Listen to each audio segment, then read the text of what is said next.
사랑하는 여러분, 여기에 부가 있습니다. 권력도 있습니다. 복된 자녀, 귀한 가정이 있습니다. 좋은 신앙도 있습니다. 그 중에서 여러분은 무엇을 가장 갖고 싶습니까?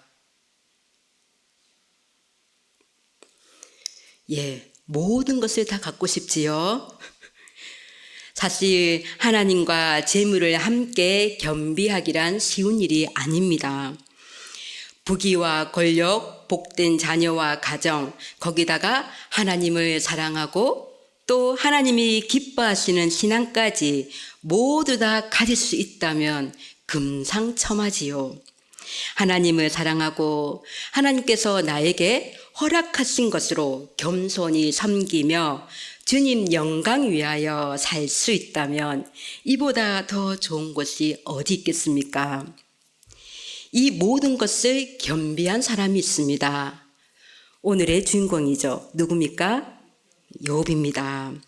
양 7,000마리, 낙타 3,000마리, 소가 500결이, 암낙이 500마리, 또 종도 소유하고 있습니다. 동방 사람 중에 가장 훌륭한 자다. 인품과 권력도 있습니다. 아들 7, 딸 3이 있어 풍성한 자녀의 복도 받았습니다.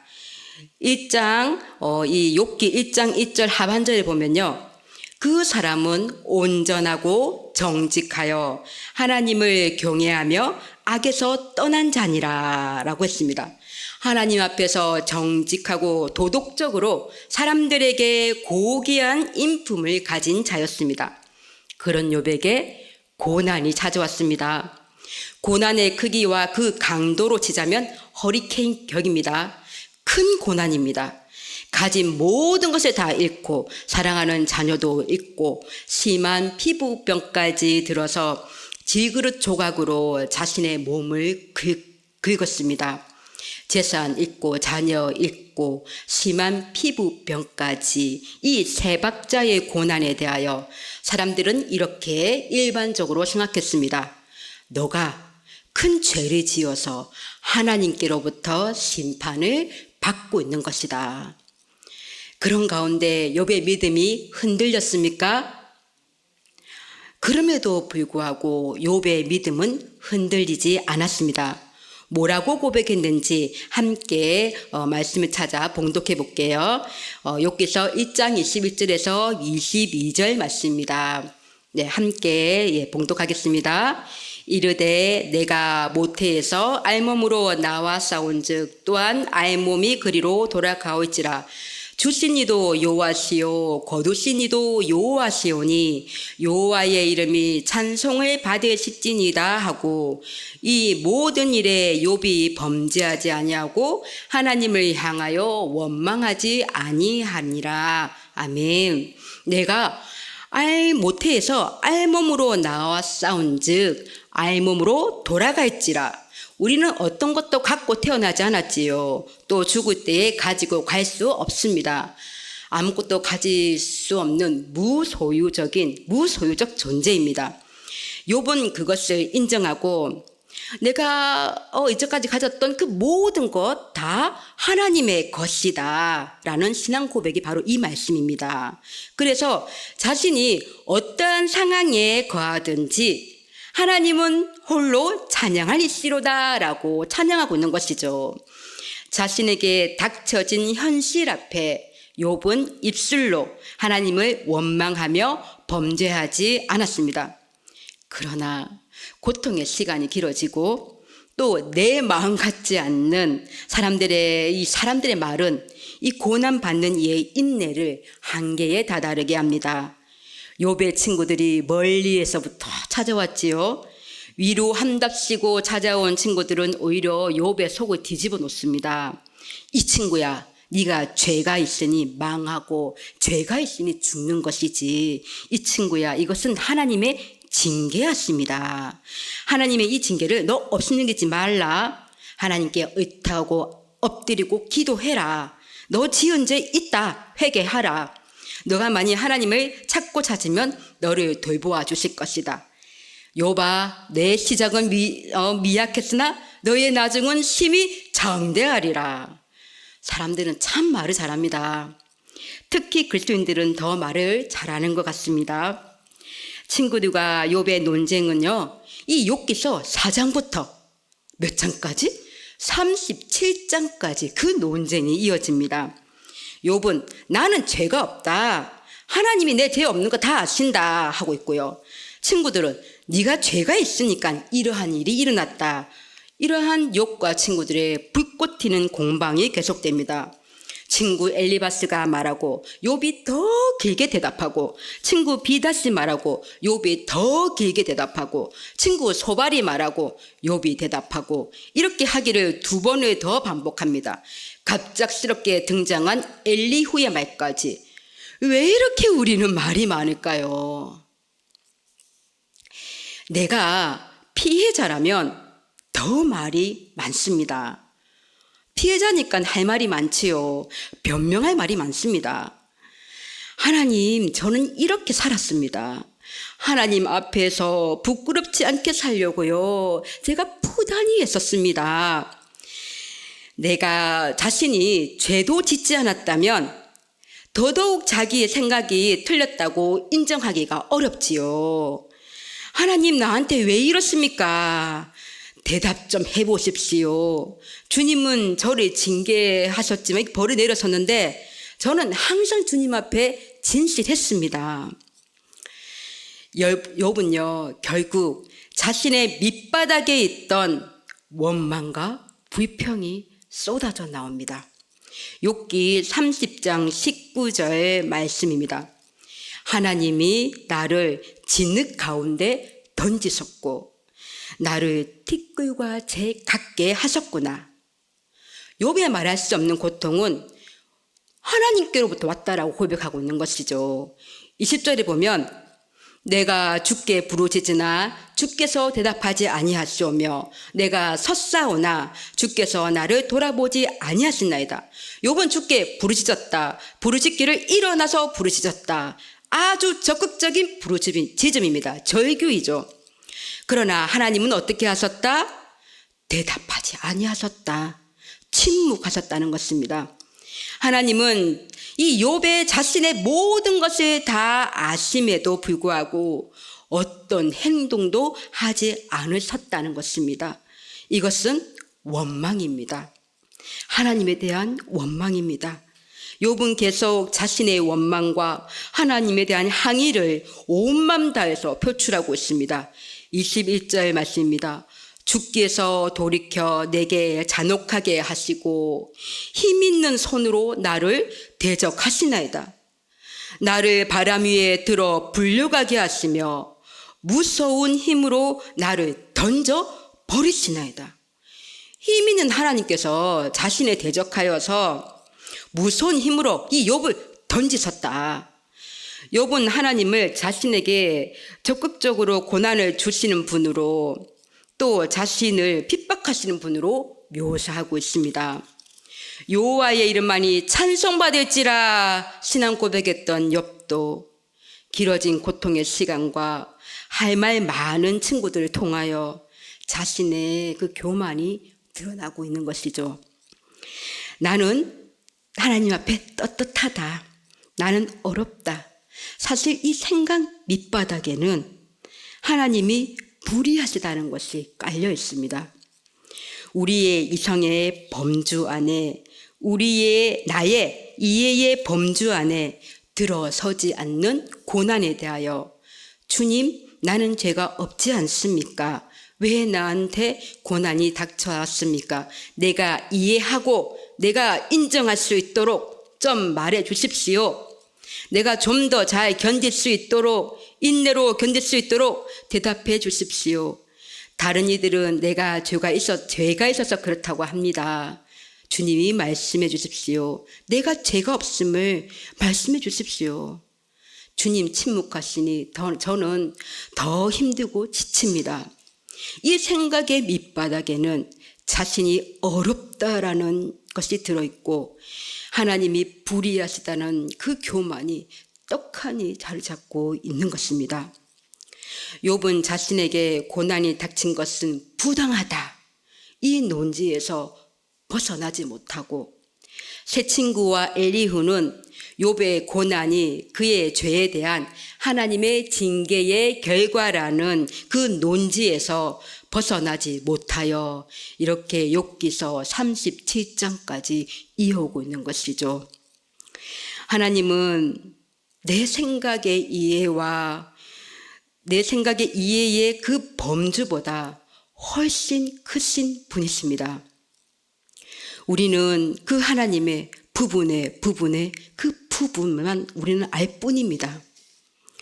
이사야 선지자를 통해서 하나님께서 말씀하셨죠. 내 생각은 너희 생각과 다르고 내 길은 너희의 길과 다르다.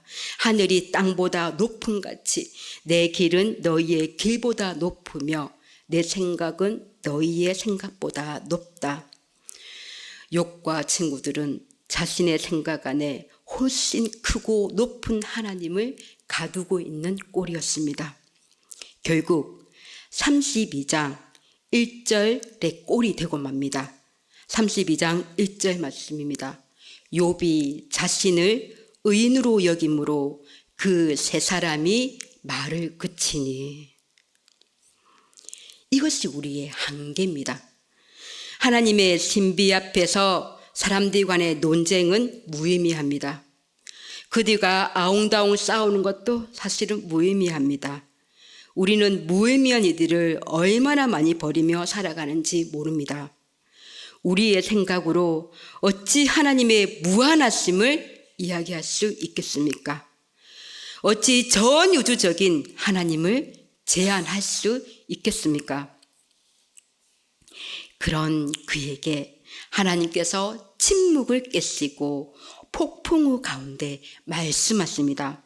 마치 비와 바람이 흉흉하여 폭풍우가 휘몰아치듯이 큰 권능으로 말씀하십니다. 욥에게 위로하실까요? 아닙니다. 대장부처럼 허리를 묶고 내가 묻는 말에 욥아 너는 답하라라고 말씀하십니다. 그리고 너가 누구냐? 너가 누구이더냐? 라고 말씀하십니다. 38절 4절에 보면 내가 땅에 기초를 넣을 때에 너가 어디 있었느냐? 8절에 바다가 그 모태에서 이렇게 터져 나올 때에 그 문으로 그 바다를 가둔 자가 누구냐? 12절에 내가 너의 날에 너가 아침에 명령하였느냐? 새벽에게 그 자리를 너가 일러주었느냐? 16절에 너가 바다의 샘에 들어갔었느냐? 깊은 물 밑으로 너 한번 걸어 다녀 보았느냐? 어찌 너는 트집지 않는 자가 되었느냐? 이 트집지 않는 자가 전능자와 다투겠느냐?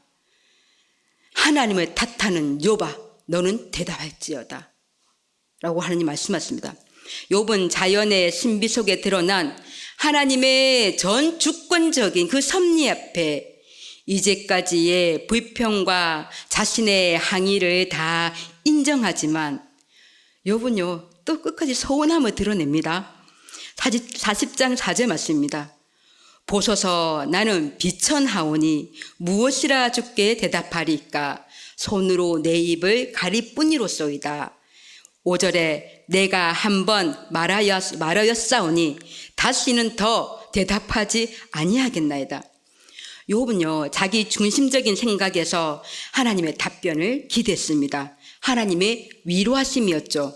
자신의 죄 없음을 밝혀줄 하나님을 기대했습니다. 그러나 하나님께서는 절대자이신 당신의 주권과 인간이 헤아릴 수 없는 그 섭리를 강조하셨고 너가 욥아 누구더냐라는 질문 앞에 욥은 이제까지 항의했던 불평했던 자신이 수치스러워서 주님 제가 비천한데 더 이상 무엇이라 대답할 수 있겠습니까? 라며 감히 대답하지 못합니다. 그러나 참 모순덩어리 인간은 자신의 생각 덩어리에서 벗어나지 못합니다. 하나님께 다시는 대답하지 않겠습니다. 라며 하나님을 향하여 서운함도 드러냅니다. 하나님께서 두 번째로 욥에게 말씀하셔요. 폭풍우 가운데 대장부처럼 너는 허리를 묶고 내가 내게 묻겠으니 답하라. 두 번째로 다시 말씀하시는 거예요. 하나님은 마지막으로 베헤못과 리오야단을 등장시켰습니다. 베헤못과 리오야단은 견고한 몸의 구조와 강한 힘을 가진 하나님의 어떤 피조물입니다.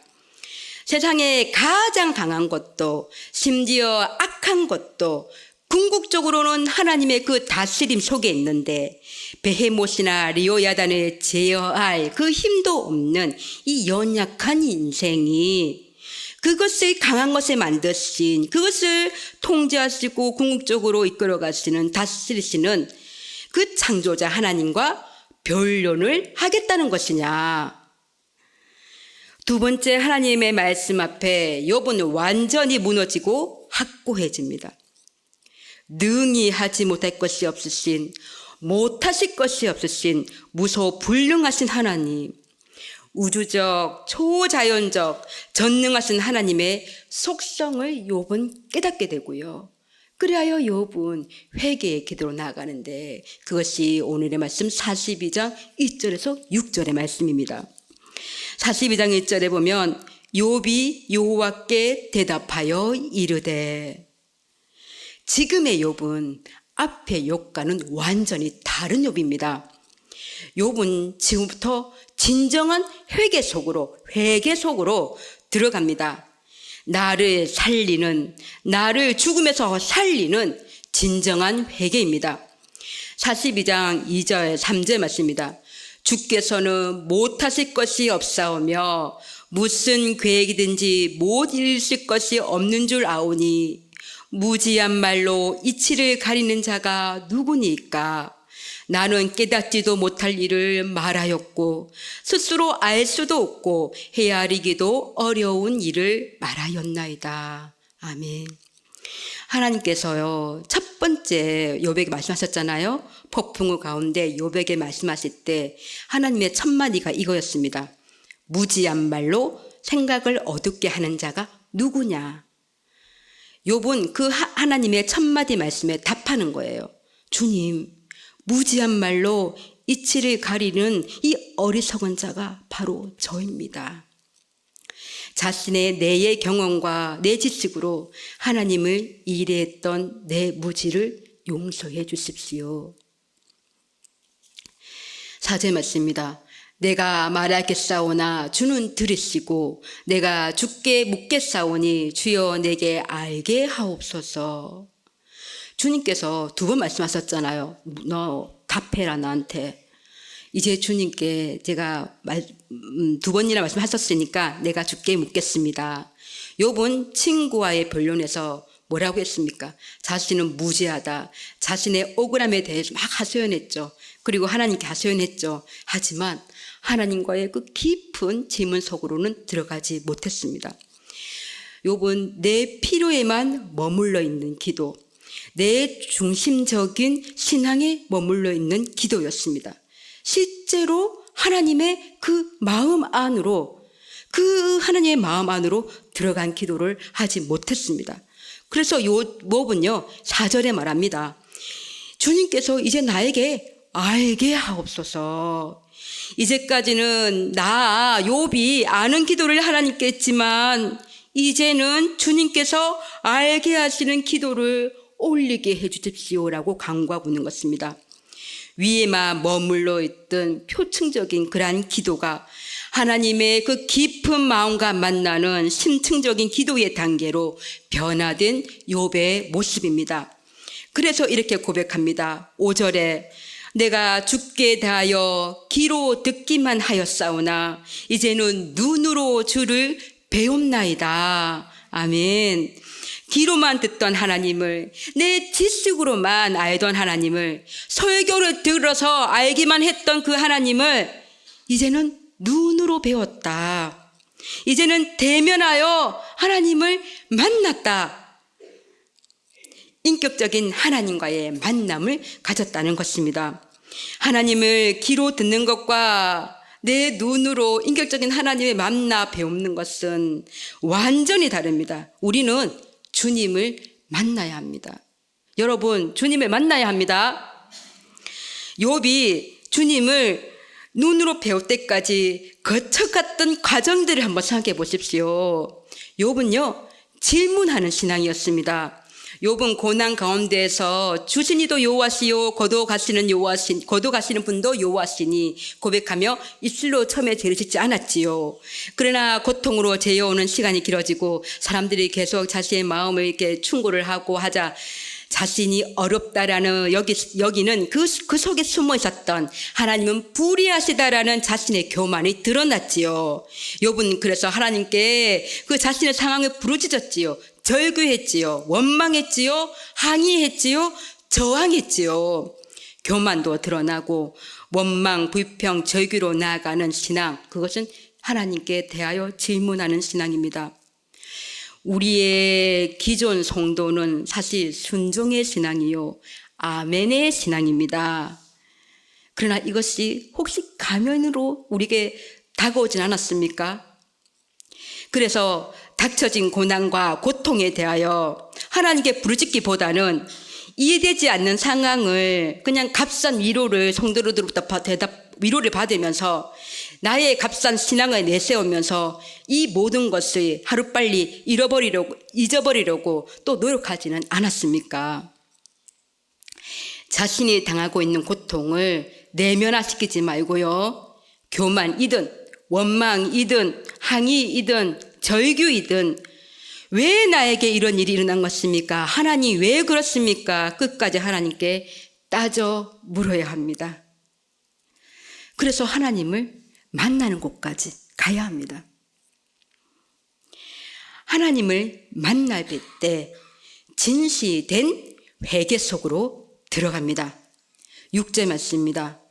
그러므로 내가 스스로 거두어 드리고 티끌과 재 가운데서 회개하나이다. 아멘. 이 욥의 회개는요, 겉핥기식 회개가 아닙니다. 단순히 하나님 내가 잘못했습니다, 내가 저지른 잘못에 대한 그 용서의 그러한 어떤 간구가 아닙니다. 여기서 내가 스스로 거두어 드리고 라고 했지요. 이 내가 스스로 거두어 드리고는 자기 부인의 기도입니다. 티끌과 재 가운데는 자신의 무지와 한계를 철저하고도 겸손하게 인정하고 또 부인하는 기도입니다. 하나님께서 욥에게 위로를 해주셨습니까? 하나님은 단 한마디의 위로도 없으셨습니다.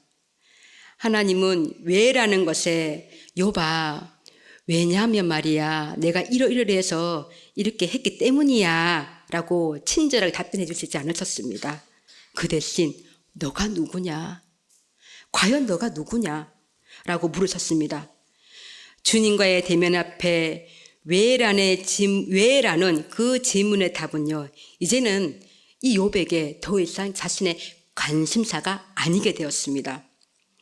왜냐하면 욥은 더 이상 이제는 하나님 앞에 대면하였더니 자신의 불행이나 자신의 고통에는 이제는 관심이 완전히 없어졌습니다. 단지 티끌과 재 가운데 진정한 회개로 나아갈 뿐입니다. 하나님의 대면하고 깊은 회개로 나아갔을 때 주님, 상처를 좀 낫게 해주십시오 라고 하지 않았지만 이미 그는 단번에 상처가 나았습니다. 그것이 바로 하나님의 신비입니다. 하나님께서 누구인지 진정으로 알게 해주심으로 참다운 회개가 일어나고 우리 안에 참다운 상처가 다 낫게 된 거예요. 온전하게 낫게 되는 것입니다. 제가 20살 때 시절에 예수전도단이라는 선교단체에서 훈련을 받던 친구가 있었습니다. 전 지금도 30년 전, 벌써 30년이 되었네요. 그 친구의 얼굴을 잊을 수가 없습니다. 왜냐하면 친구의 얼굴이 정말로 천사와 같았기 때문입니다. 얼굴이 이뻐서 그런 게 아닙니다. 얼굴은 보통이었습니다. 그런데 얼굴이 너무 아름다운 거예요. 기쁨 충만하고 평온한, 그야말로 사람이 주는 평안이 아닌 하나님께서 주시는 진정한 그 평안의 모습을 저는 이 50년 삶을 살 동안 그 친구로부터 처음이자 마지막으로 보았습니다. 이야기를 하면서 그 이유를 알게 되었습니다. 그 친구는 하나님의 음성을 듣는 기도로 이 기도 훈련을 하고 있었는데 어느 날 하나님께서 자신에게 보여주시더라는 겁니다. 그것은 자기 자신도 몰랐던 상처였는데 자신이 엄마 뱃속에 있을 때 부모님으로부터 받았던 상처였다는 것입니다. 그 상처를 하나님께서 만져주시더라는 것입니다.